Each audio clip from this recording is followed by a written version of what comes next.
A pergunta 13. Mas alguém pode falar, mas Deus não sabia? É claro que sabia. Não só sabia, como decretou. Deus tinha decretado a redenção em Jesus Cristo antes da fundação do mundo. Isso está no pacto de redenção feito entre o Pai, Filho e o Espírito Santo. E a Bíblia é bem clara sobre isso, né? Uma vez nós já pregamos aqui sobre os pactos de Deus, né? O pacto da redenção, ou genericamente também chamado de pacto da salvação. E depois falamos sobre o pacto de obras e o pacto de graça. Muito bem. Pergunta 13. Será que os nossos pais continuaram no estado em que foram criados? Resposta. Nossos primeiros pais, sendo deixados à liberdade da sua própria vontade, caíram do estado em que foram criados, pecando contra Deus por comer o fruto proibido. Então, Adão, quando criado por Deus, era um ser perfeito, criado à imagem e semelhança de Deus. Quando posto à prova, não cumpriu um pacto com Deus e sofreu as consequências disso.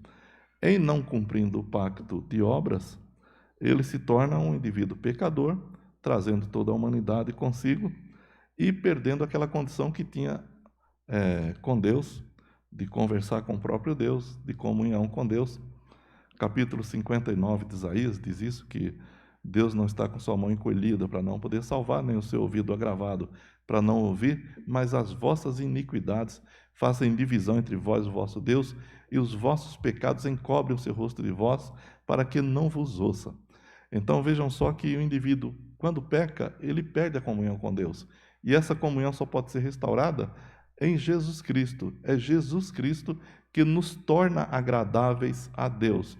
E não é isso por uma decisão nossa, é pelo plano de Deus, pela obra que Ele realizou em Cristo e pelo seu poder, Ele nos chama eficazmente à fé. A fé não é um assentimento intelectual, a fé é um dom, é uma dádiva, é um presente que Deus concede àqueles que o Espírito Santo convence. Nós pregamos o Evangelho para muita gente e muita gente até intelectualmente assente com isso, mas como eu tenho dito muitas vezes, a fé cristã não é uma filosofia para você aceitar ou rejeitar.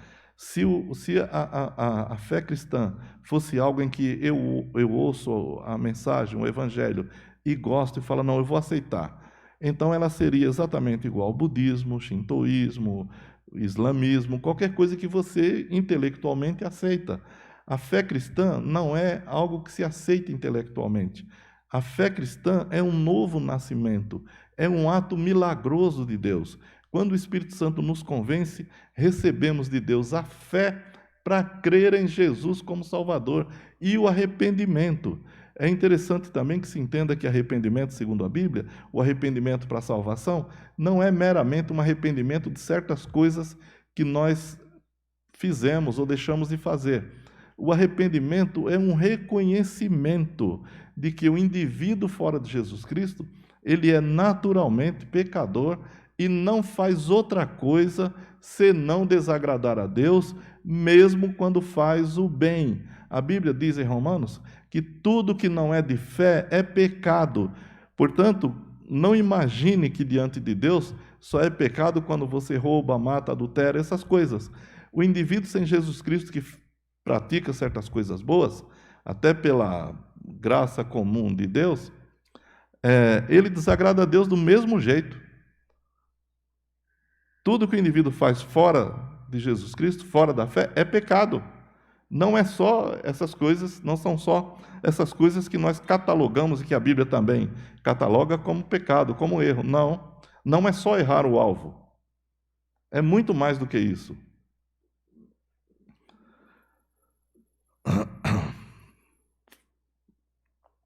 Nossos primeiros pais, sendo deixados à liberdade da sua vontade, caíram do estado em que foram criados, pecando contra Deus por comer o fruto proibido.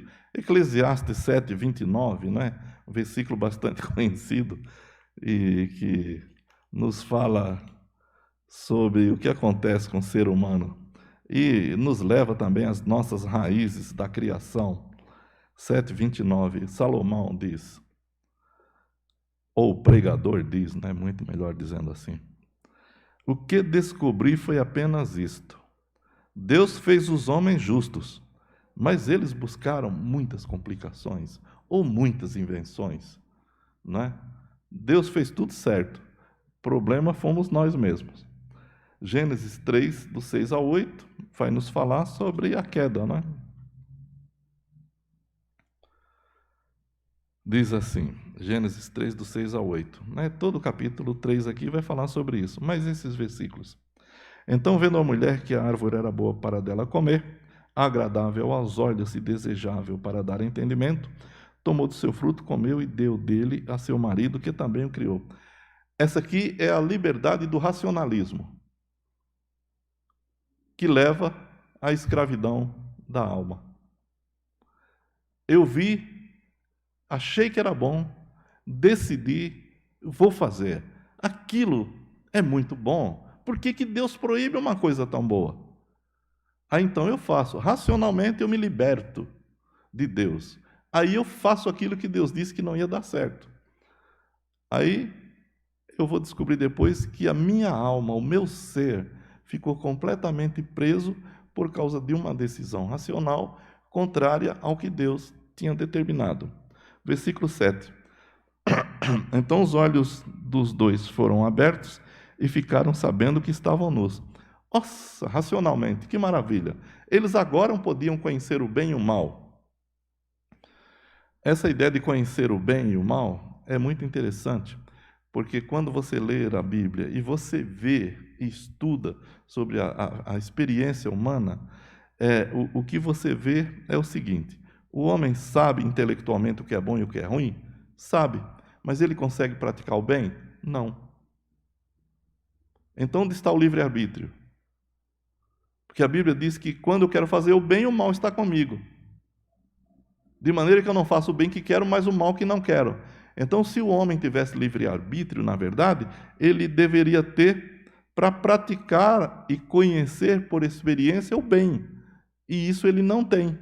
Porque quando ele quer fazer o bem, o mal está com ele. E em vez de fazer o bem que ele imagina, ele faz o mal que não quer. Então os olhos dos dois foram abertos e ficaram sabendo que estavam nus. Por isso, entrelaçaram folhas de figueira e fizeram para si aventais. Que roupa feia da liberdade humana. Quando nós somos salvos, nós somos revestidos de Jesus Cristo. Quando o indivíduo cai no pecado, tem que pegar folhas de figueiras para cobrir a sua nudez. E outra, vai ter que repetir muito isso, porque folha seca.